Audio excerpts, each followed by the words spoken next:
Ministarstvo finansija odbilo je da Pančevu da saglasnost da se kreditno zaduži 600 miliona dinara za izgradnju olimpijskog bazena.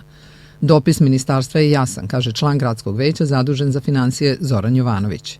To je jedan od retkih odgovora iz nekog ministarstva koji je tako decidiran. Obično se dobije odgovori koje je teško protumačiti, ovo je baš decidirano. Jovanović kaže da se ministarstvo pri davanju odgovora nije rukovodilo projektima nego visinom budžetskog deficita lokalne samouprave za ovu i naredne godine.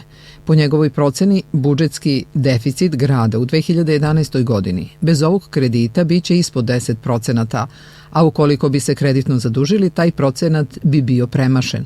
Jovanović procenjuje da će budžetski deficit u 2012. i 2013. godini biti iznad 10% i smatra, kaže, da se ministarstvo rukovodilo time kada je odbilo da Pančevu da saglasnost za nova zaduženja.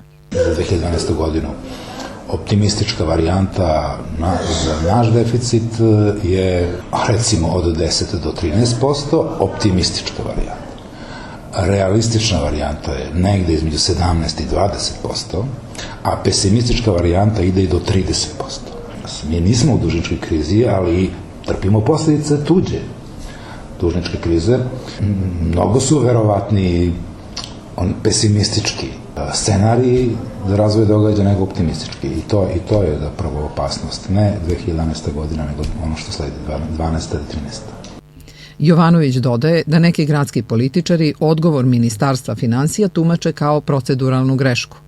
Prema zakonu o finansijskoj odgovornosti, saglasnost od Ministarstva finansija da se dodatno kreditno zadužuju moraju da traže sve lokalne samouprave koje procenjuju da će u godini realizacije kredita imati budžetski deficit veći od 10%. Po zakonu, zahtev mora da bude poslat do maja tekuće godine za kredite u idućoj godini. Član gradskog veća zadužen za finansije naglašava da nakon odgovora Ministarstva finansija gradska vlast nije donela odluku o daljoj sudbini olimpijskog bazena i izdavanja municipalnih obveznica, ali da će tome uskoro morati da se izjasni. Nema odluke i još uvek nema odluke, a moguće su dva scenarija. Ide se na to ili se od toga odustaje.